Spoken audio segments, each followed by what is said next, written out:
Oh,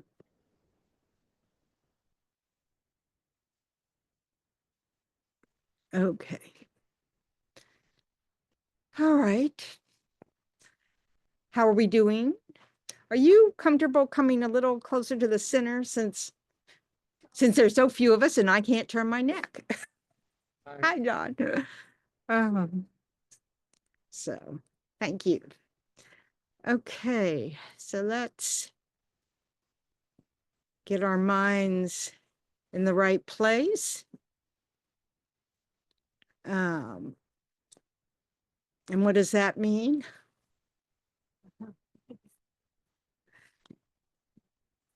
That's a question. Feel free to answer.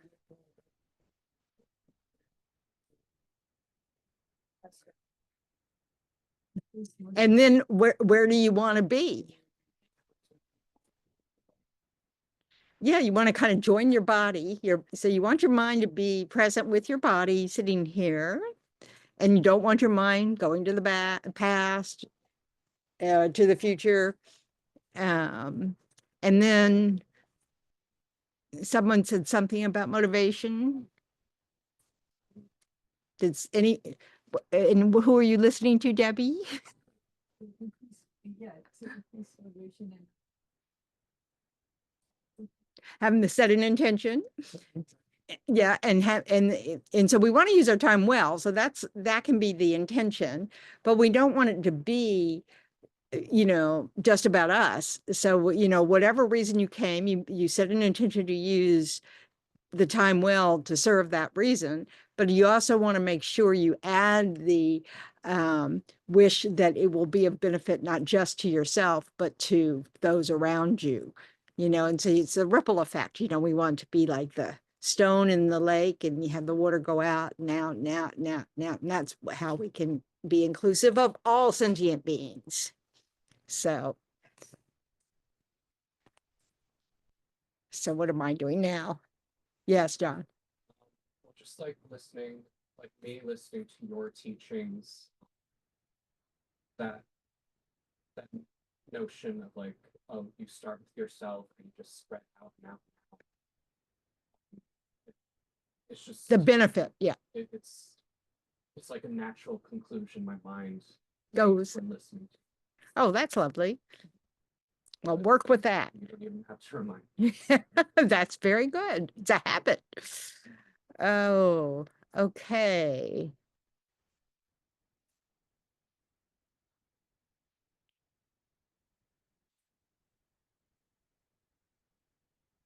Okay. Are you sharing? Because, okay, let's go to the seven limb prayer on the next page. Thank you for sharing. But I can do it too, so don't feel like you have to. Okay. So, who knows how to use a mouse? Bring me that mouse. That I have to be in control of everything since Jack's not here to do it for me.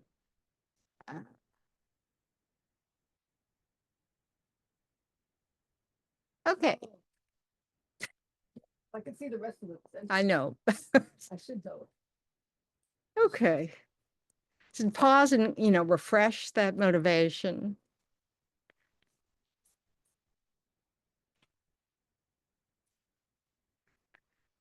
Okay. So reverently, I prostrate with my body, speech, and mind. I present clowns of every type of offering, actual and imagined. I declare all my negative actions accumulated since beginningless time and rejoice in the merit of all holy and ordinary beings. Please remain until the end of cyclic existence and turn the wheel of Dharma for living beings. Dedicate my own merits and those of all others to the great enlightenment. Then we go to page 98.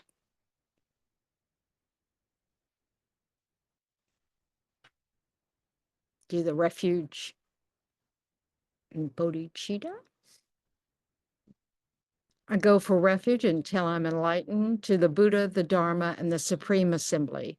By the merits I create through listening to the Dharma, may I become a Buddha in order to benefit all sentient beings. I go for refuge until I'm enlightened to the Buddha, the Dharma, and the Supreme Assembly. By the merits I create through listening to the Dharma, may I become a Buddha in order to benefit all sentient beings. I go for refuge until I'm enlightened to the Buddha, the Dharma, and the Supreme Assembly.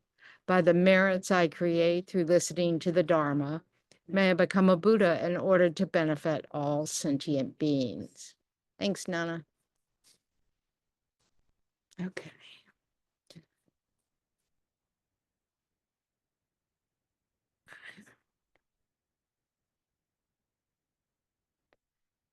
Okay.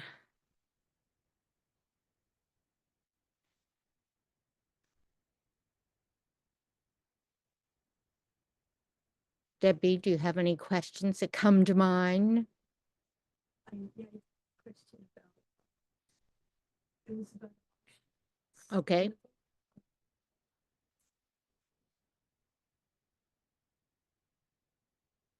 Page 34. Okay. you want my book? I have it online. Well, on 33, it's because if I can make this statement, we are all psychological problems.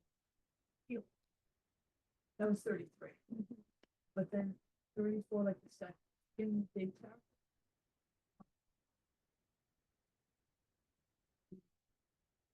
Because whether they're happy, they don't know those feelings arise from mistake and discrimination. So, yeah.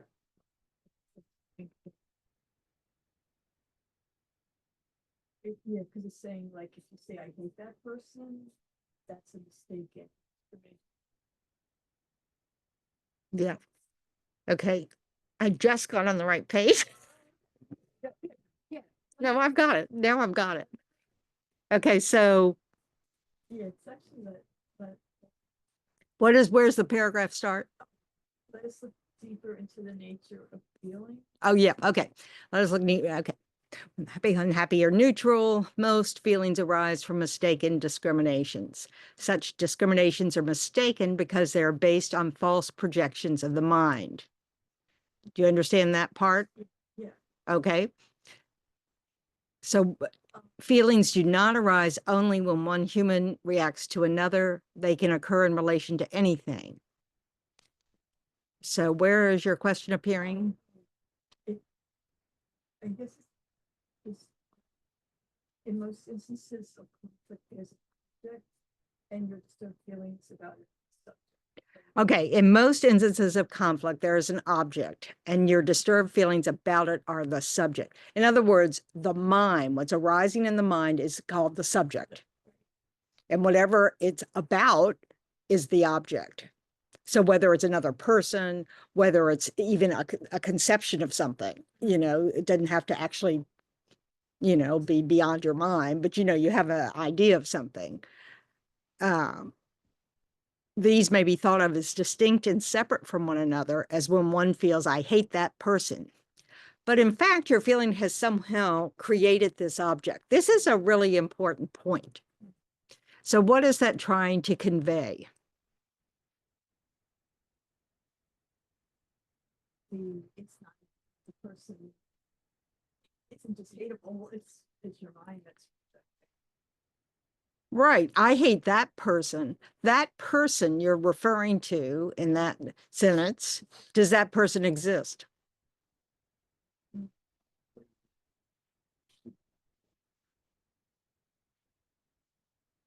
Some level, but yeah.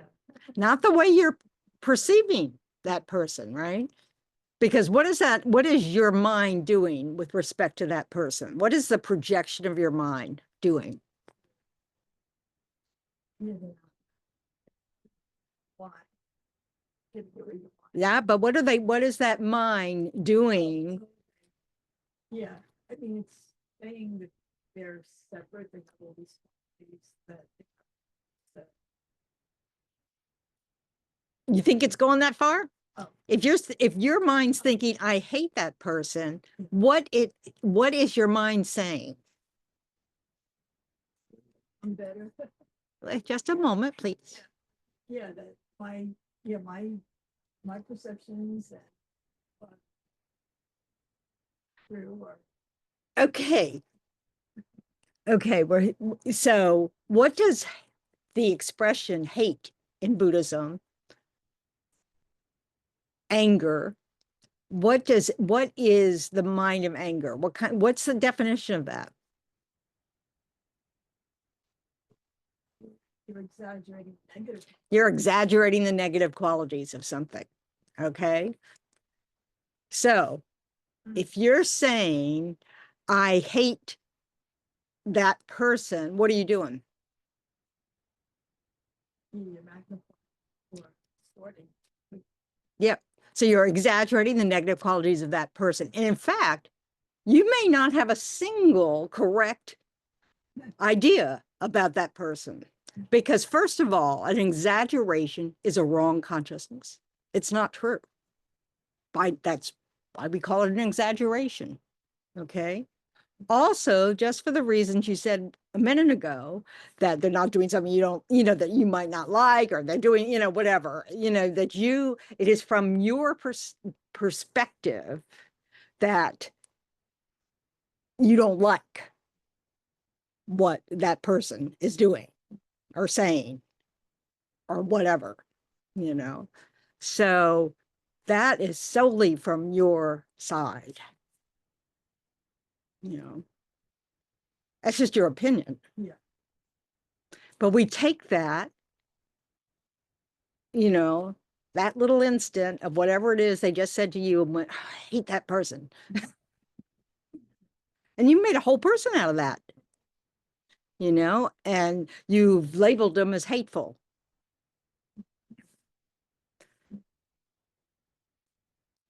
So your response, your feeling response, what's feeling mean? Do you remember that one? Feeling is something that arises with every moment of mind. And it's either pleasant, unpleasant, or neutral. So if you hate that person, what's arising in your mind? Unpleasant. I don't like this, So that's how it's saying your feeling has created this object. It's because you find whatever is unpleasant, you've turned that person into a particular kind of object.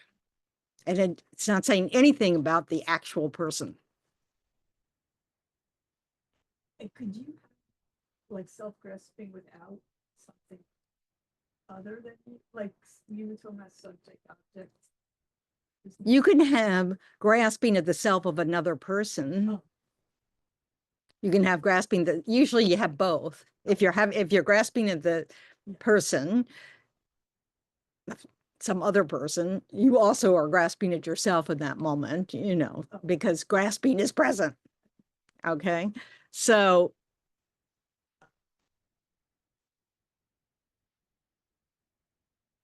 that's what this paragraph's about. So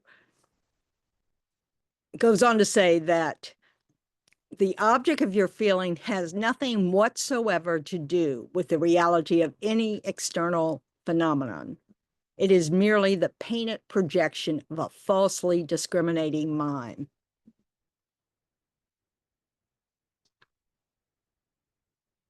Okay, you had some comments?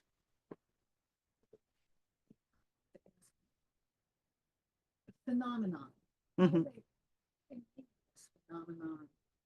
Trying to think of like something that's It's anything that exists is a phenomenon. anything that exists Uh-huh. is a phenomenon. Yeah, that's all it means. Yeah, we're phenomenons. Yes. That's just, yeah, it just includes everything that exists. That's what that term means in Buddhism. And Dharma The Sanskrit word for it is dharma. Just to confuse us completely. Yeah. Dharma is phenomenon in Sanskrit. Means phenomenon, if you translate, yeah. That's dharma with a little d. Not the dharma that we grasp after. I had a completely different idea. Yeah, probably because you've been coming to a Buddhist class. So dharma in the Buddhist sense is the teachings of the Buddha. And it also has even a more less specific meaning than that, of just whatever leads us to happiness. I kind of thought of like dharma as the Buddhist equivalent to the Christian definition of gospel. It's just the teachings of the Buddha. I mean, when you start to mix different traditions of what they mean, you're going to get, Jesus. well, yeah, I mean, yeah, but yeah, if you want to equate them, you could say that, but you know, it's just, there's no need to adopt the jargon of a different tradition, you know, so, but it's the teachings of the Buddha. But it also has the meaning, according to the Buddha, dharma is whatever leads away from suffering and towards happiness.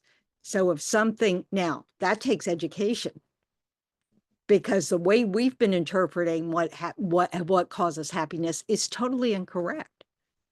So we've got it backwards. We've got it upside down, backwards, and wrong. You know? But we have to learn that. We have to discover that. We have to investigate. You know? So one of the nice consequences of that use of the word dharma, that meaning of the word dharma, is that it means that it all depends. There's nothing, you know, if you grasp onto something in the dharma and say it's absolutely true, you're going to be wrong. Because there's going to be some condition, some circumstance, some people involved where, you know, what you think is absolutely the right thing to do is going to turn out to be wrong. Because we're not Buddhists yet. We don't know what we're doing.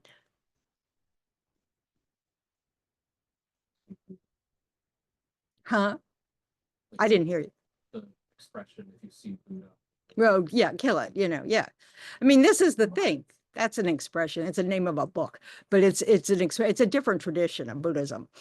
But it sums up this idea that, well, that you can't grasp after dogma. If you grasp after Buddhism, like it's the best religion for everyone, you're going to be wrong. You know, it's just not true. We all have different dispositions of mind. Now, we can believe that the path that's taught in Buddhism is the path that will get you finally out of samsara, okay? And that may be correct, but knowing what's best for any individual at any time, it's going to be different things. We all have to find, we all have to get like, it may be that someone needs to rely on the idea of a creator God in order to help encourage themselves to live an ethical life or a kind life or general, however you want to look at it, that works for them. They need to believe that there's somebody who takes care and that, that if they do all that, they'll have a place in heaven, So, that's fine. The way I look at it is that any enlightened being will teach whatever works for you. So now the danger is we can't recognize enlightened beings. So we could get under, the tutelage of a false teacher, so that can also happen. But but the point is that's why there's so many different teachings from the Buddha.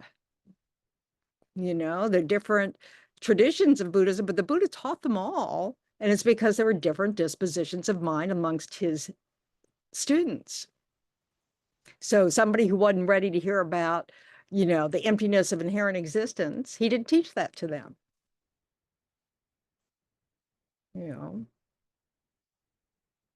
Eventually they have to learn it, but they can wait until they're at a different level of understanding.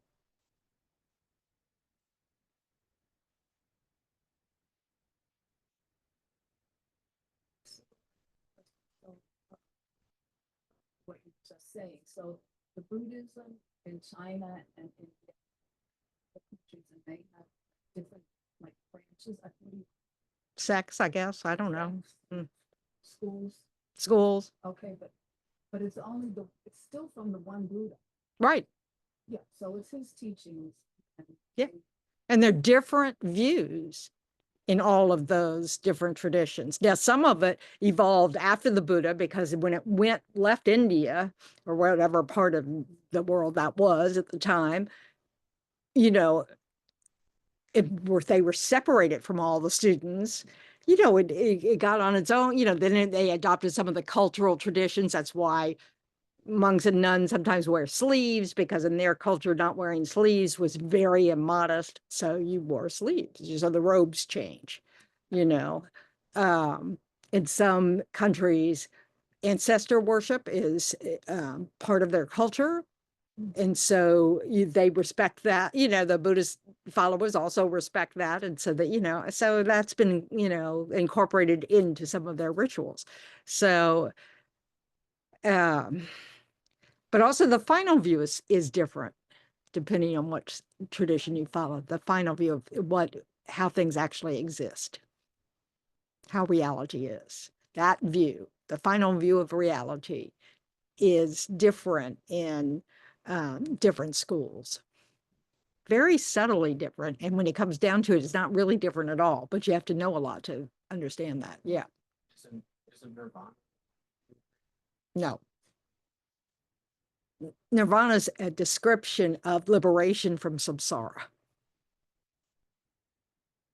Is that in Buddhism? Yeah. Some teachers say like nirvana is the truth. Yeah, but that's a different view. That's a different view than ours. For example, that's one of those just differences. So the Theravadan tradition, they seek nirvana. In our tradition, we say that nirvana is not complete Buddhahood. It's a state of peace, and you're not stuck in samsara anymore. You're liberated from samsara, but there's more work to do to become fully enlightened. And of course, you won't, when you get there, you'll figure that out. And if you don't figure out, Buddha will say, come on, we have some more work to do. So, nobody's left behind. It's not like that. But in fact, they say that even bodhisattvas have to be exhorted by Buddhas to, hey, there's a little more work to do. Don't just bliss out in nirvana.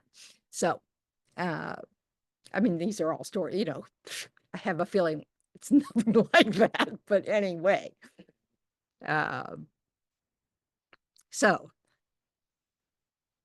that's why it's very important to make sure you know what the terms mean in what you're reading or studying, that because they're not used the same way in all. Enlightenment, that word is used differently in almost every tradition, what that means. So, or how you get there.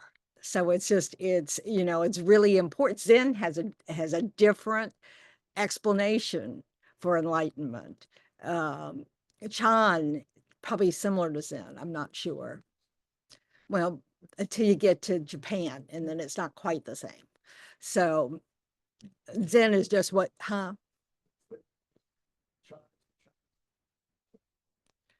Chan is the Chinese version of Buddhism. Zen is the Japanese version of Buddhism. It came through China, but it also has its own subtle differences, So Thich Nhat Hanh referred to his tradition as Zen, even though it's directly related to Chan, because that's where Buddhism came to that part of the world is China and Vietnam, that area, that border area. So, but their country actually also has a lot of Pure Land Buddhism and a lot of Theravada because of their neighboring countries. So it's a super mixture. But so you need to know these things. You know, you need to be aware that just because you're reading a Buddhist book and they're using the same kind of jargon that you're familiar with, it may not mean the same thing. So you want to check up, or you want to not read things in different traditions until you understand one. You know, so, and then you'll be able to read others without getting confused. You know, so because it's easy to get confused. I switched from Zen to Tibetan Buddhism, and I had to, you know, I had to realize that I had to learn a new language. So, you know, but they're all the Buddhist path. That's not in question. So, and actually, Jay Garfield just published a book called Losing Ourselves. And it's written by someone in the Chan tradition, someone in the Theravadan tradition, and he wrote the part in this tradition, the Tibetan Buddhist tradition. And he says, if you read the whole book, you're going to learn just how similar the view of no self is. And that a lot of it's, you know, that not understanding the jargon or how the sentences are used. And it's really, you know, so anyway.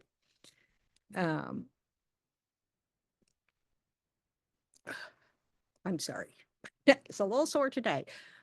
I jumped trying to avoid something falling from a shelf. And I landed very hard on my feet, and I have a feeling it wasn't good for me. But anyway, we'll see what it's like tomorrow. Sure, I'll be some sark in some way. Okay, so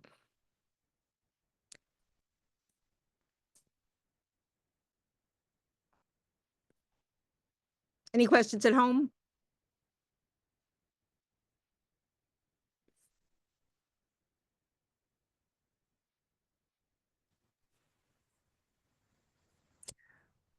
Yes. Yes. So it's not on the book. I'm sorry, Venerable. That's all right. You ask whatever you like. But if you want to talk a little about distractions and how easy we go on them. Yeah, distractions get in the way, don't they? A lot. Yes, this is why I jumped to avoid something, you know, falling, because I was distracted. Okay, distractions. One of the skills we try to develop, of course, is concentration. That's part of the tool, you know, that from meditation, we try to be able to hold our focus on whatever it is we've told our mind to focus on, whether, you know, it can be the breath.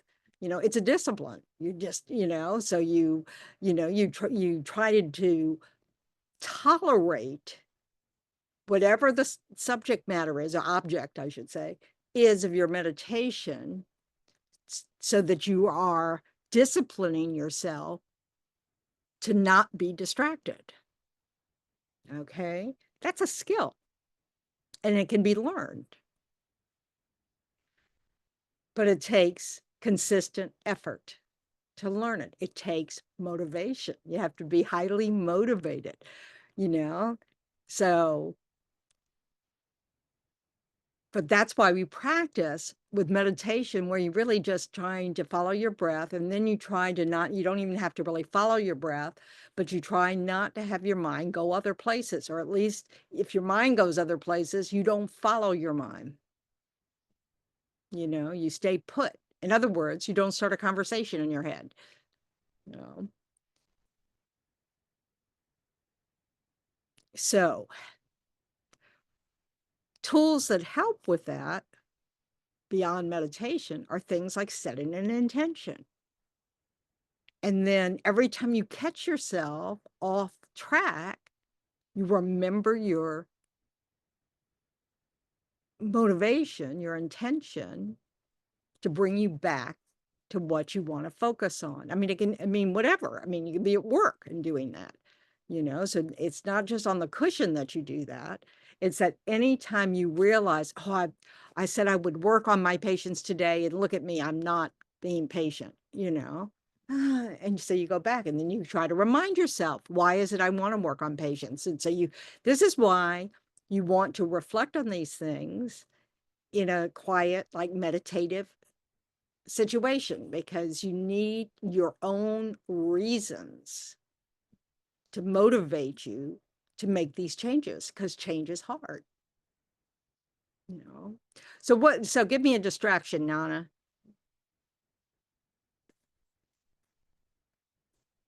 Okay. Okay, simple.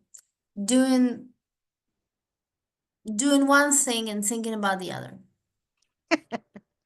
And actually thinking that this is good, I'm doing two things simultaneously. Wow, look at me. Yep. Yeah, and you're lying to yourself. So this is what's interesting, is science has shown we can't multitask. We don't multitask. We think we're multitasking, but actually we're switching back and forth. We're not as productive when we do that. So it's a total myth. Now, it isn't that our senses can't bring in tons of information all at once. Like fighter pilots have all this information that's up on the screen, on their windscreen, which might be on their helmet. I don't know how any of that works. But anyway, they get lots of information because they found out that the eye takes in a whole lot of information. The mind can process a lot of it, just like we do when we're driving. It's that we're incredibly skilled, little minds here, so, but we need to recognize, and this is what employers have discovered, is their workers are more productive. They get more done if you don't keep throwing different, a whole bunch of activities at them, that they, so they can focus. Thich Nhat Hanh used to say, because he was a big mindfulness teacher, and he would say, how can you expect to do two things at once well when you can't do one thing time well? So, so this is one of the things we have to interrupt, or you have to think about. You have to investigate. You have to really think about, is it true that I can really do two things at once? Well, I mean, you have to really look. You have to think, okay, when I drive and I'm singing to the radio or tapping my fingers, do I miss anything? Is there any information I miss and all of a sudden have to slam on my brakes? Is there any, am I really able to focus in the way we need to focus when we're driving, at the same time as entertaining ourselves, where we actually will turn our head to listen, like when someone's talking to you. We'll turn our head to listen to the conversation and forget to look forward. So we need, and obviously the older we are, the worse it gets in terms of our ability to be quickly cognizant that I need to look back. It's like even old people, when they like turn their head, the whole wheel turns.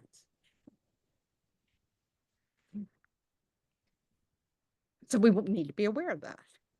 I used to have a friend when we were young. I had this friend who always turned his head when he was talking to someone, and always that meant the wheel would turn and he wasn't looking. It was the scariest thing in the world to ride with him.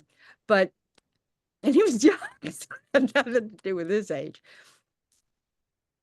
But this is the problem. If we can't remember what is the most important thing for us to focus on in this moment, the distraction can be fatal.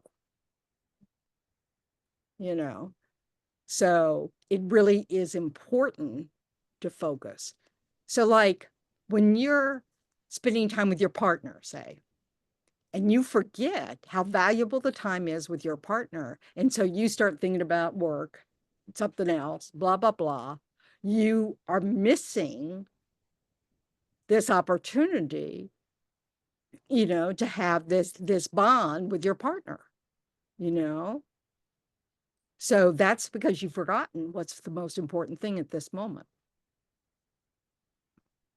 If so that's the thing. That's why you have to reflect on these things of why is it important for me to develop concentration and the discipline to focus on what I'm actually supposed to be doing. What's the benefit of focusing? And then you have to look at what do I regret when I've been distracted? So we can work on that. Says how people say don't discriminate, but then they go on to say that it's important to discriminate, like it correct discrimination. I like to like what you're saying, to look at what works, what doesn't work, what you should focus on, what isn't important, all those kind of things. That's another state of mental factor that arises in every single moment of mind is discrimination. And it means this recognition between this and that, and so since we have that ability, we want to be able to recognize when we've been pulled away from what we're really trying to focus on,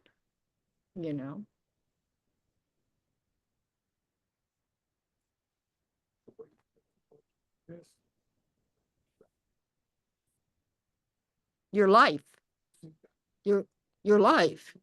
You're not in your moment. Yeah, whatever you're doing, that's right. So you're not actually living your life. No, you're not. You're in your head somewhere. You missed out on your life.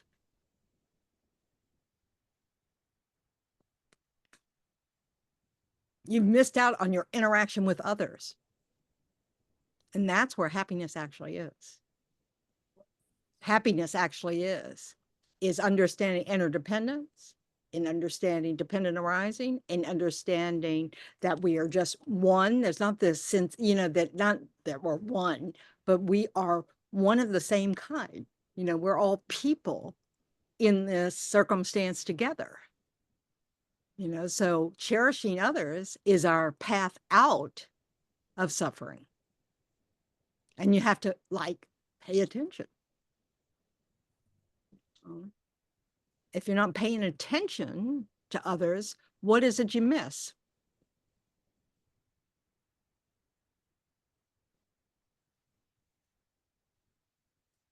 Everything. If you're not paying attention to someone else, you don't know anything about them. You can't possibly give them what they need because you're not looking. You can't possibly see, if you've harmed them. You're in your own little world all by yourself, as if you can be independent and your happiness depends only on you. And that's not true. That's ignoring our interdependence. Is that the resistance to being like? Yeah, we like our story in our head. Because we really do believe we're the most important person in the room, in any room, at any time. And that if nobody takes care of us, who's going to cherish us if it's not us? But it is exhausting. Why? Because you're engaging with and it's not you as the subject. That's the only reason we find it hard, because we're so busy, we're so habituated to thinking about ourselves in every moment that it's actually work to set that aside and think and be present. It's like, how many times do we catch ourselves? I have not really been listening. I've been preparing what I'm going to say. So how is what you're going to say relevant to the conversation? You can't possibly know. You haven't been listening to the conversation. So that's an issue, So we want to understand that one of the mistakes we make, it comes back to the same ignorance. We hold the self in a way that it actually doesn't exist. And so this is what we want to work on. We want to recognize reality for as it is, which is selfless. And we want to develop a new habit of thinking of others, of being aware of what's going on around us and looking for what others might need instead of always looking about what's in it for me. And that takes effort because there's a change of habit, And it's not like you have to beat yourself up for having this habit. It's sort of how we come. So, and we get distracted all the time.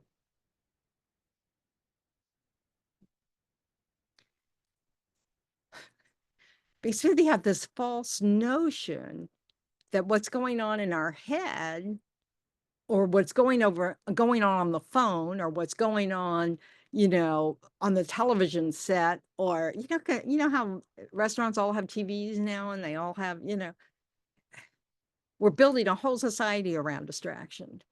But we really think that there's got to be something else more interesting than this. And so we're constantly looking for it, like after 3 bites of food, we're ready for dessert. Okay, that's boring. All right, let's go. It's always this next.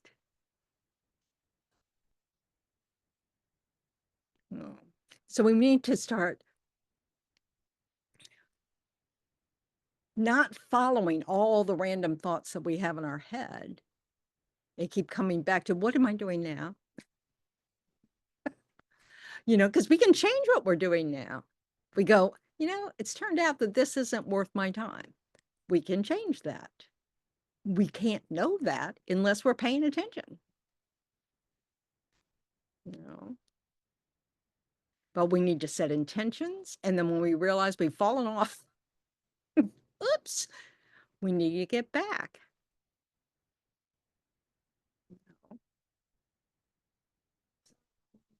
Say I'm trying to meditate and my mind is walking to Like everybody else's. Yeah.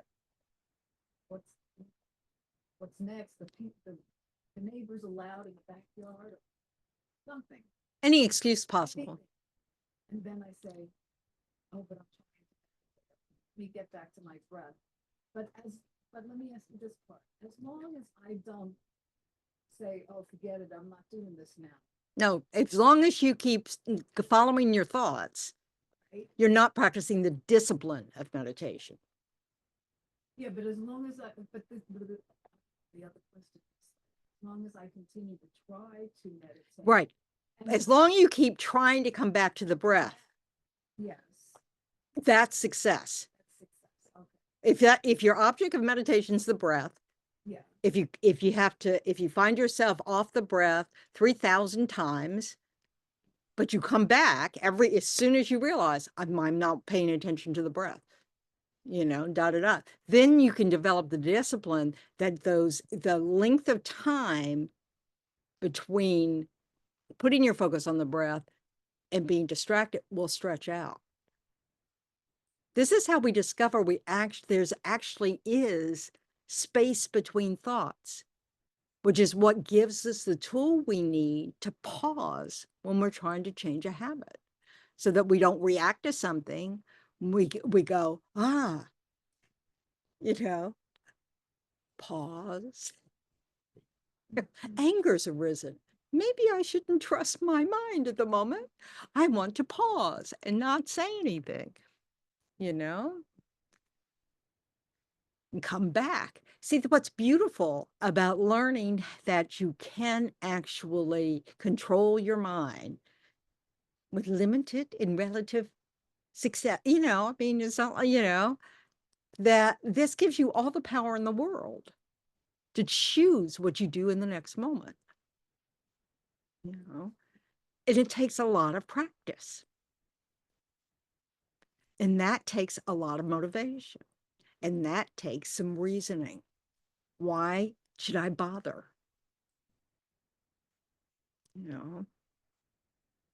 So if you believe that just finding your mind of craving is a good use of your time, then don't change anything.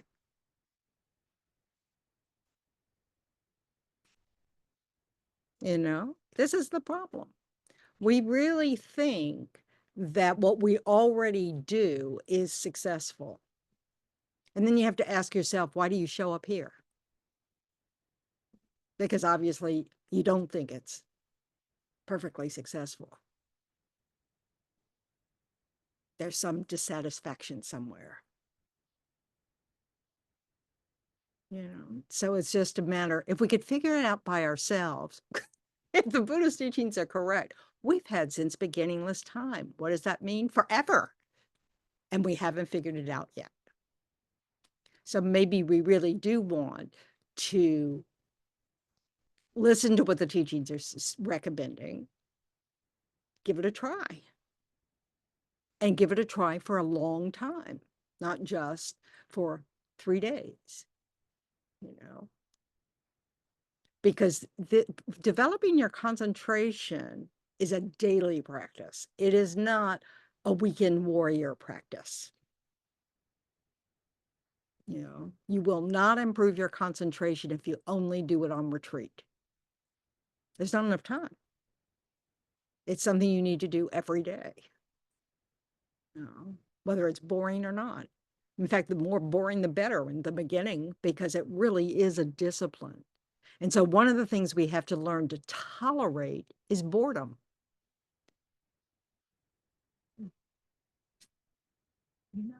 This thought was drained in my head. Is the devil's workshop. And you're not being idle. You're trying to develop a skill. You have to correct that way of thinking. You're not being idle. You're not sitting there daydreaming. You're trying to do the opposite of that. And so you're trying to develop a skill. Almost every religious tradition in the world recommends contemplative practice. There's a reason for that.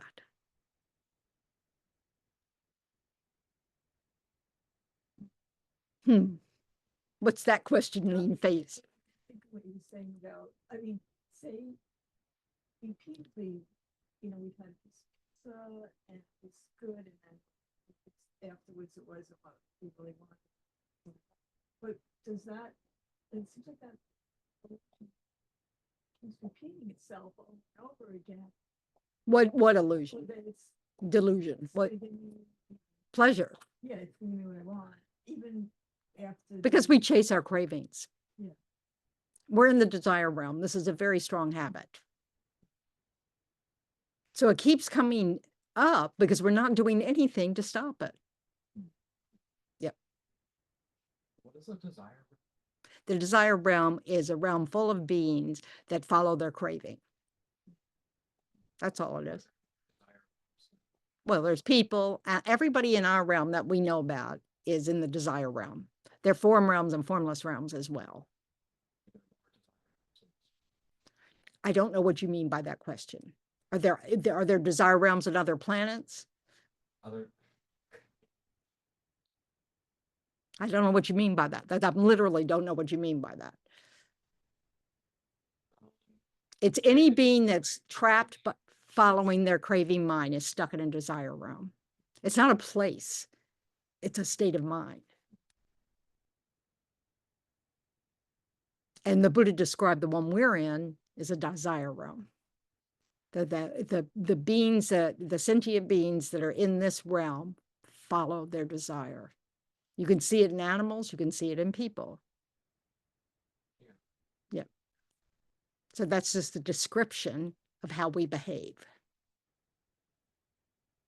And that means, so it's anybody who's in that, has that kind of mind is in a desire realm. So could there be an alien planet Yes. out there with a certain biology where the organisms don't have to kill each other to live? Yeah. They were people who created the karma to not live on a planet where people kill each other. So you have to, you have to develop them, but that's a state of mind. If we develop the mind that simply never wants to kill and who regrets every act of killing they have in this life, you might be born there. Because it's not an alien form. It's not an alien. It's just another place with different minds. But like within like the Milky Way galaxy. No. Why? That's all part of our karma. It might be in the Milky Way. I don't know. I'm not a Buddha. Like within this universe. I don't know. I mean, if the physicists are correct, it's a multi-universe. And those who disagree with the multi-universe think it's I don't know, who knows what time anyway, so, those are beyond my ability. We're talking though about states of mind, not places. It's not a specific place. It's our habit of mind. Our habit of mind in this, well, in the Shakyamuni Buddha's view, is a desire realm that we all are in the habit of following, craving. And we have to work on that. That's part of our suffering. It is working on it, like, not buying into the excitement or like. Yeah, understanding that that's not happiness. Yeah. That's called craving. Craving's a suffering mind. That's one of the things you want to think about is how is it suffering? Well, think about it. Are you peaceful when you're craving or are you agitated? Do you actually do things to manipulate your behavior and your time, your day, your schedule and everything to make sure you get whatever it is you're craving? And then if that gets thwarted and you can't, go to, wherever it is that sells whatever it is you want, do you get upset, disappointed, angry? You're an addict. That's all. We're all a bunch of addicts. Happiness isn't there. We have moments of sensory delight, taste delight, touch delight, sound delight, form, the visual delight. And it ends every time. And through no fault of the object. It's like, okay, I had enough of that. Move on. Because we are habituated to craving.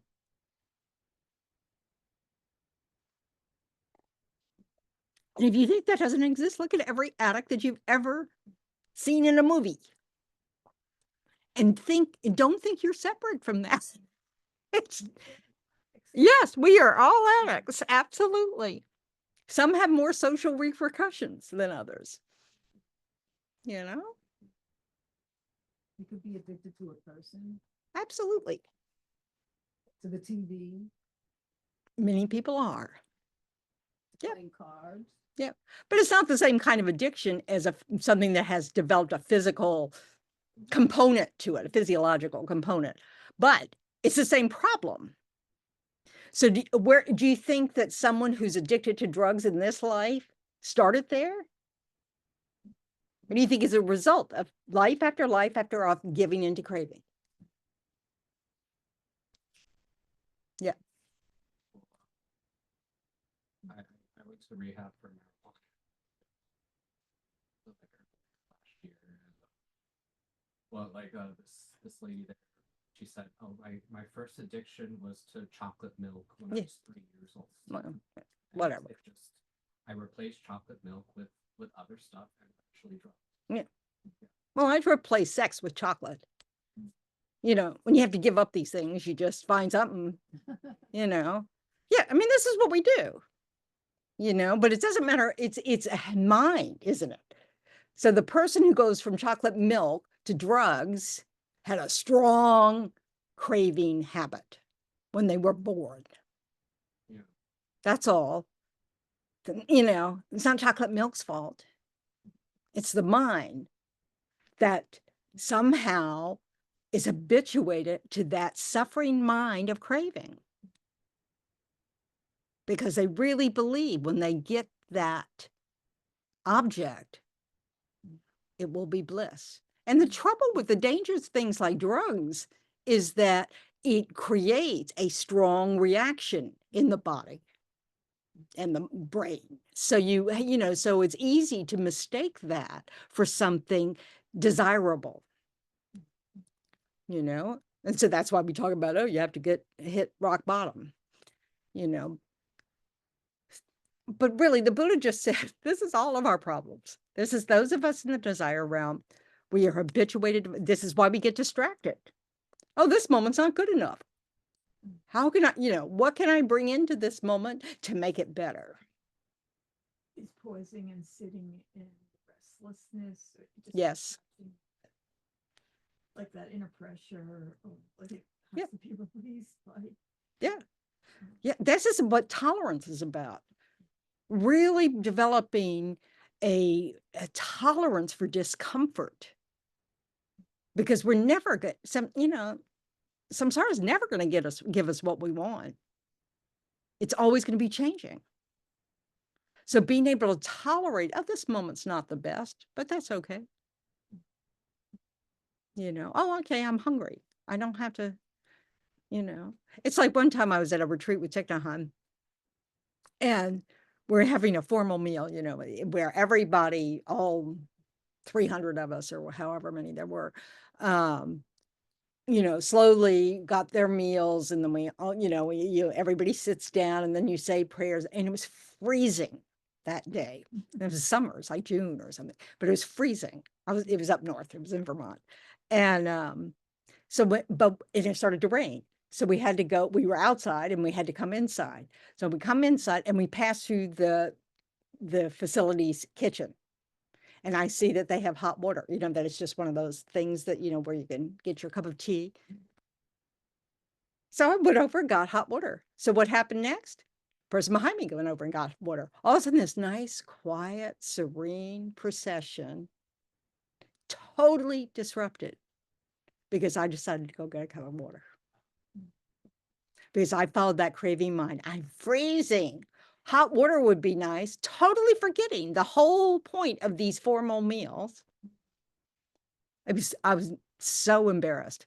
But, you know, but that's what that craving mind does. Oh, I see what will meet my craving, and I just go for it. And we forget everything else. You forget your intention. My intention was to follow the leader. You know, you just follow the person in front of you. But no,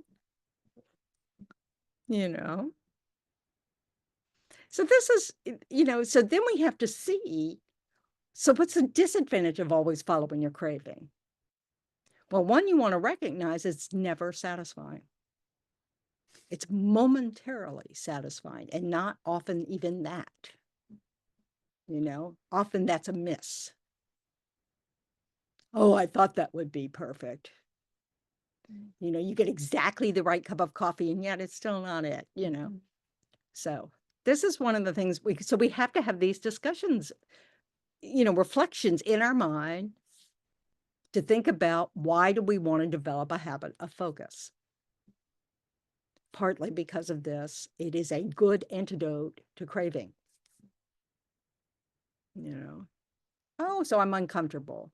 That's another thing about equanimity. Not seeking only pleasure. Just, I mean, you know, like work's not going to be pleasurable 100% of the time, you know.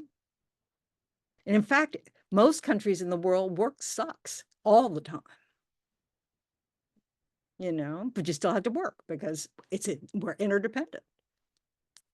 We can't, you know, I was listening to a description, you know, about, what does it mean to stand on your own 2 feet?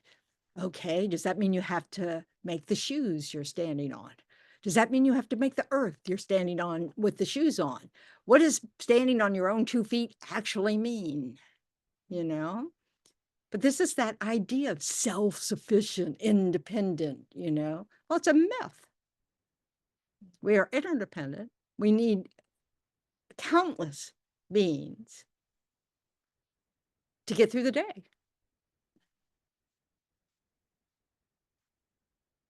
So that's one of those things we want to remember. So when we're just thinking about ourselves, we can remember, actually, I depend on all untold numbers of people. And I don't know what all these people do for a living. Maybe they directly benefit me. Maybe they indirectly benefit me. It's like the people who invented those little red reflectors to mark driveways when you're out in the country so you don't get lost. I am so grateful for those things. They're just countless things like that. But we get distracted from remembering, that the way that happens is someone shows up to work and makes them. And doesn't sit around going, oh, God, They do their work. They do their job. They may be complaining the whole time in their head, and so they're suffering at the same time. But, an awful lot of people don't, because they don't mistake what is necessary for something that should be just something you want. This is one danger of good conditions, is you think everybody should love their job. I'm not going to do that.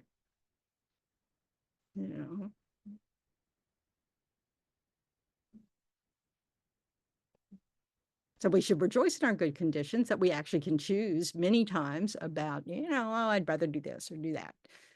We can go to school and get a new skill, blah, blah, blah. But the reality is that that's not ultimately where, where our life has meaning. If we're lucky to have meaningful work, but can we make every job meaningful work? Yeah.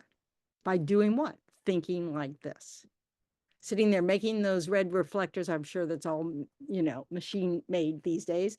But, of thinking this helps people when they're out driving on a very dark road and they might get lost. It helps them find their way home. And that's a wonderful service to give.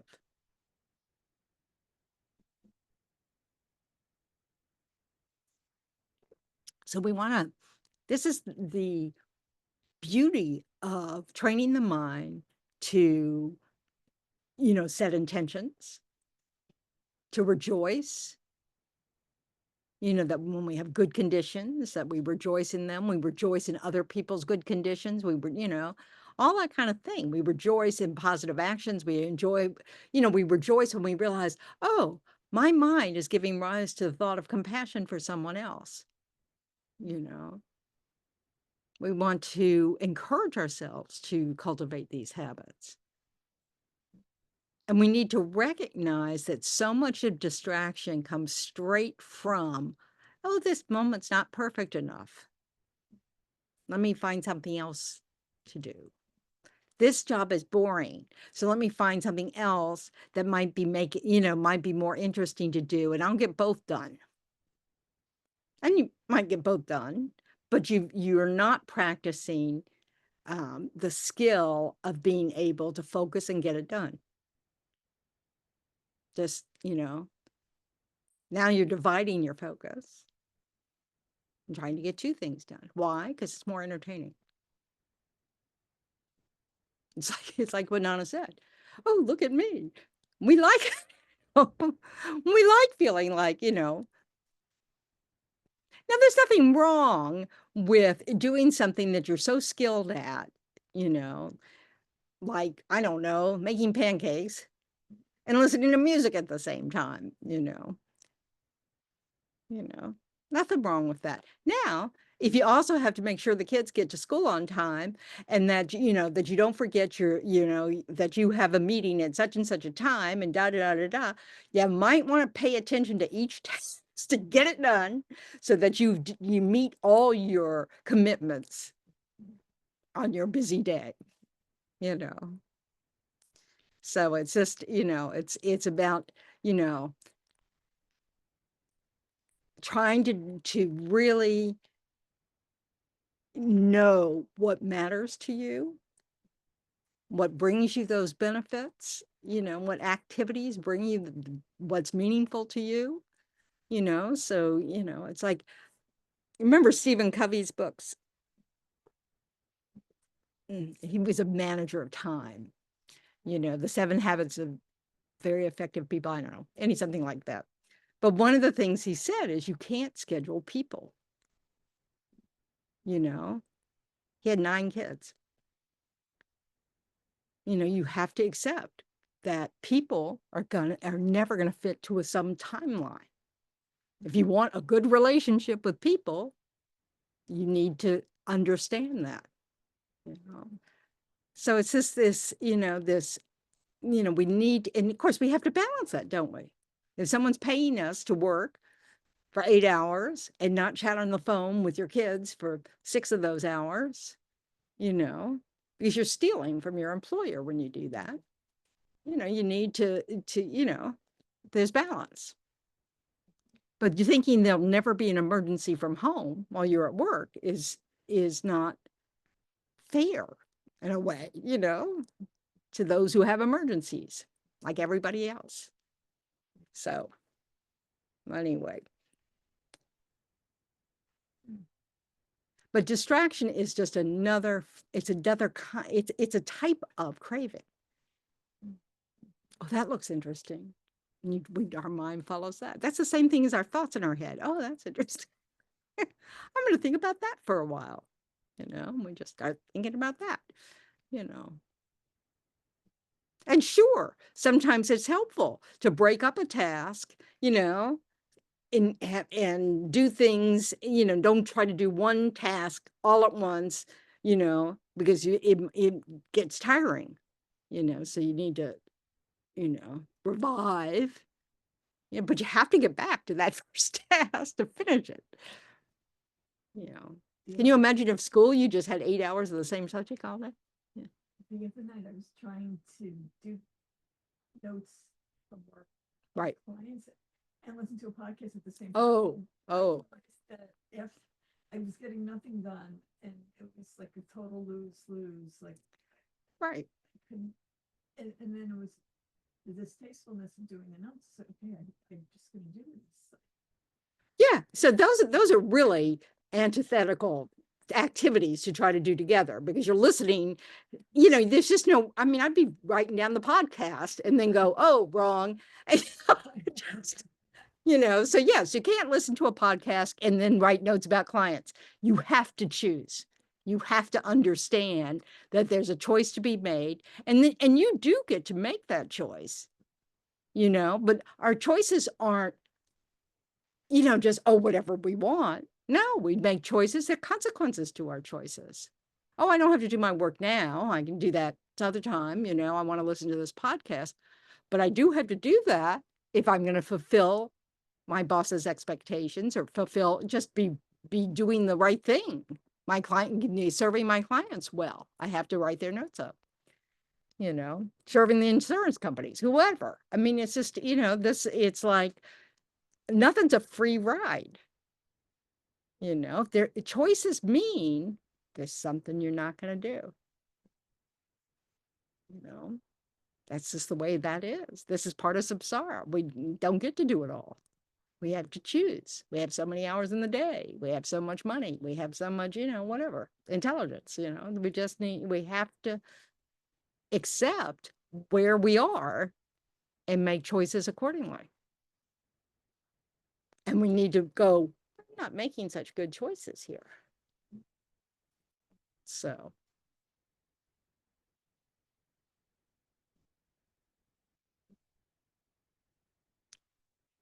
So one of the benefits of training your mind in meditation is taking control of your mind. So you can tell it what to do. And one of the easy ways to do that is on the breath, And then when you develop a little bit of ability to control that, then you go to, well, I'm going to focus on compassion. And you have something set out for yourself to learn about compassion. And then you reflect on that. Oh, I don't know if I agree with that. Let's look at that. Do I have any experiences similar to that? Let me think about that. And then you go, well, I can't think of anything, So then you look. Then you go out in the world and you look. What can I take from what I'm, use that I read about with compassion, and how can I apply it out here? Or do I already apply it out here? And what advantages of that, you just keep, look at it as a life skill, one that's necessary for your own meaningful life. So on your deathbed, you can go, yeah, I've lived a good life. And not, gosh, I wasted a lot of time.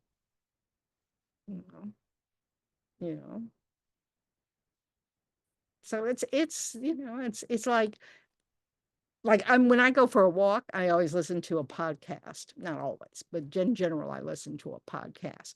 So why do I choose the podcast? Because I'm learning something with the podcast, and I hate to, the walk I do for exercise. I have to do that, but that's not what that's not what enriches me. Now, maybe if I was walking, somewhere other than the sidewalk that goes for 2 miles around my neighborhood, I could, like when I go to North Carolina, I walk on the Greenway trails, so you can walk all over it. So, but that's not what I have here. So, but I listen to podcasts, and so every time, somewhere along the way, I think, wow, I don't know why I delay my walks, because these podcasts are really good, So I was listening to one today on fierce love. It was good. So, but so it's not so much what we do, it's how we do it. And if we want happiness, then we need to have that motivation of, okay, what actually leads to happiness? Well, taking care of my little needs all the time has not worked so far. So maybe I'll look outward, see what happens. Or then you just even think about days when I help other people, how do they end? How do I feel when I go to sleep that night? Days when I actually focus on, what I need to do. How do I feel at the end of that day? All these things. And we have lots of information available to us if we look. So, and this book, by the way, Wisdom Energy, like it goes through the whole path, and you can go, like page by page, and if you start at the beginning, amazing, they fit together, these pieces, so, like if you struggle with compassion, it has a great section on, how to think about others, and so you can use the mother example, or you can just think of exchanging self and others, which is just about recognizing we're all the same. We all want the same, and we don't know what we're doing. So compassion's an appropriate response. Anyway, all right. Any last questions?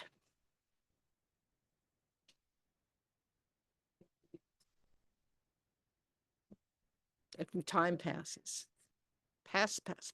Is the habit of postpone, like is that just Procrastination, you mean? Yeah. Right. Yeah, that's one of those those things we do, don't we? We just make up a nicer word for the actual habit. So, I mean, sometimes we have to postpone, but procrastination is what we generally do. So what's your question about procrastination? I guess it's preferring something that you think will give you craving, that will satisfy craving versus, making the doctor's appointment for the dermatologist. Right. All the things. Taking care of what you have to do. Yeah. Which you have to do. Yeah. So you postpone the reward. Yeah. The trouble with that is that you call it a reward. And that just feeds the mind of craving. There's nothing wrong with liking stuff and giving yourself stuff that you like, but you have to watch as this mind. Are you setting yourself up to seeing these things as the whole point of my life is to be able to get this every now and then, as opposed to just feeling satisfied with how I'm living my life.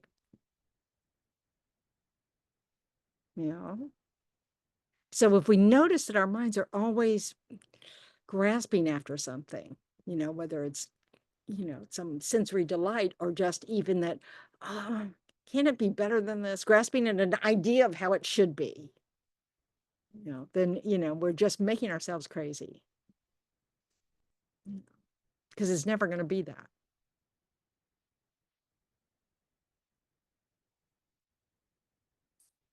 Like I'll clean the house.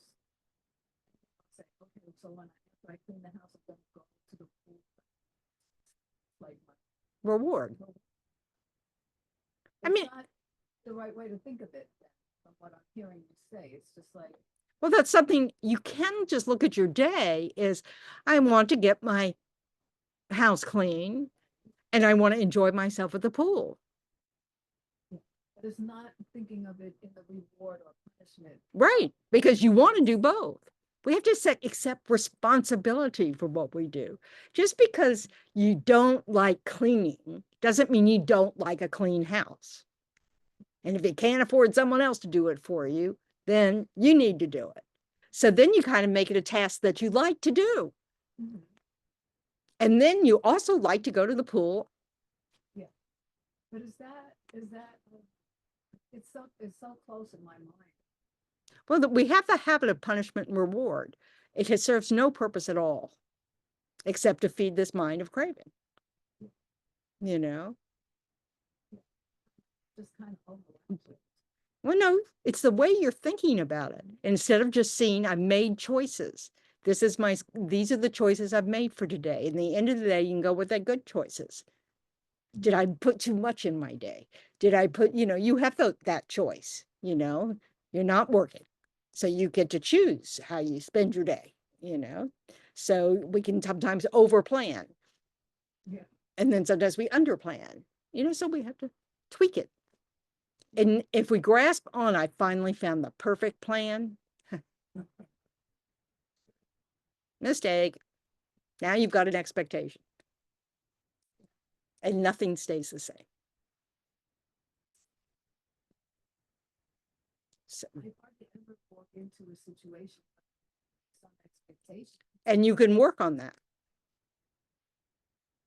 It's like 2 or 3 on the list already.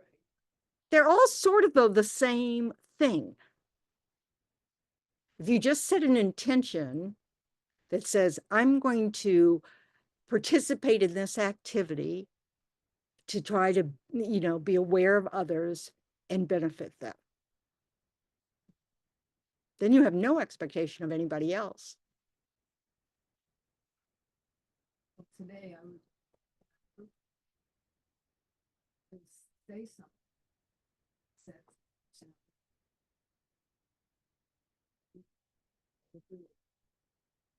Try to correct or lead or guide. Okay, so your point, yeah.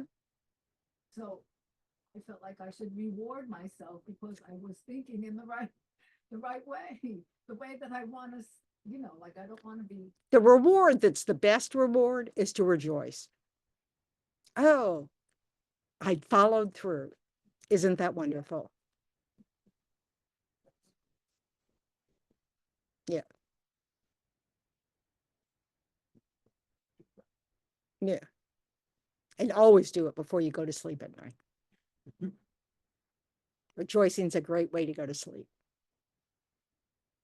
So, all right, let's say some prayers. That's also a good thing to do at the end of something. I will set that up, Nana. You don't have to.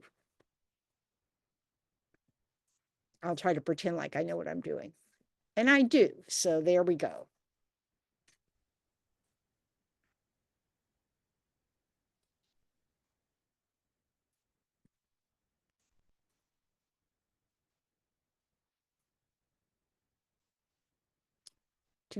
Come on. They've changed Zoom again.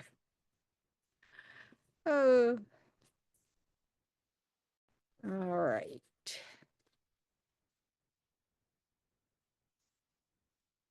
All right, so take a second to just rejoice in your efforts.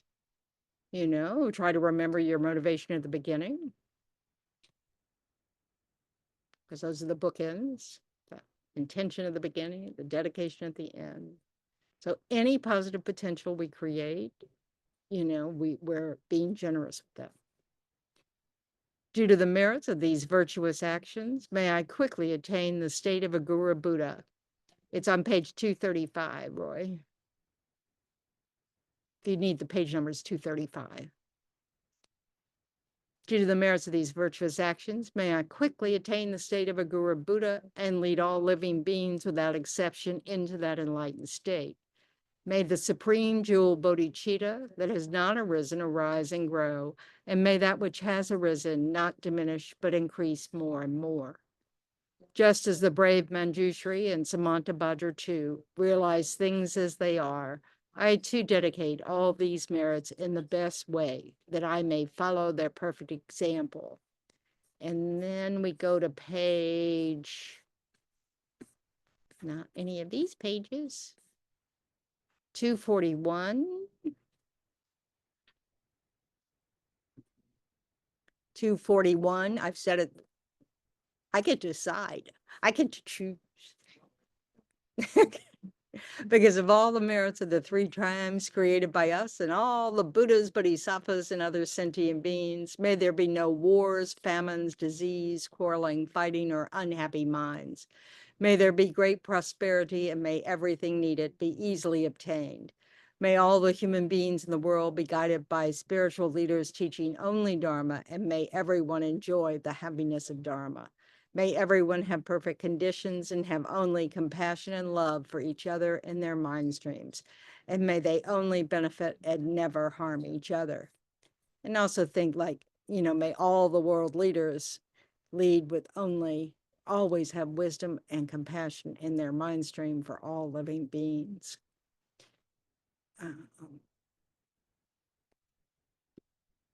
Now we're on 244 for His Holiness's long life. In the land encircled by snow mountains, you are the source of all happiness and good. All-powerful Chenrezig Tenzin Gyatso, please remain until samsara ends. And then the swift return of Lama Zopa Rinpoche.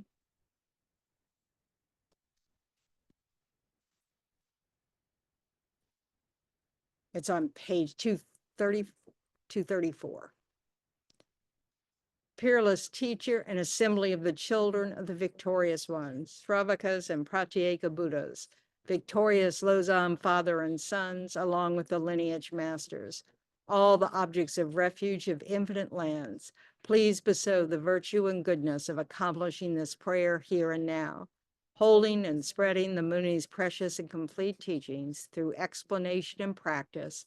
You wore the armor of patience that's never discouraged. Incomparable venerable Guru, to you I make request. While striving single-pointedly for the sake of the victorious one's teachings, the sole gateway through which all benefit and happiness emerge. For mother living beings, you suddenly departed to peace. What a great loss. Nevertheless, through the undeceiving truth of the blessings of the ocean of the three jewels and the great waves of bodhicitta of the children of the victorious ones, may the smile of a reincarnation swiftly beam in glory for fortunate disciples. So, thank you very much.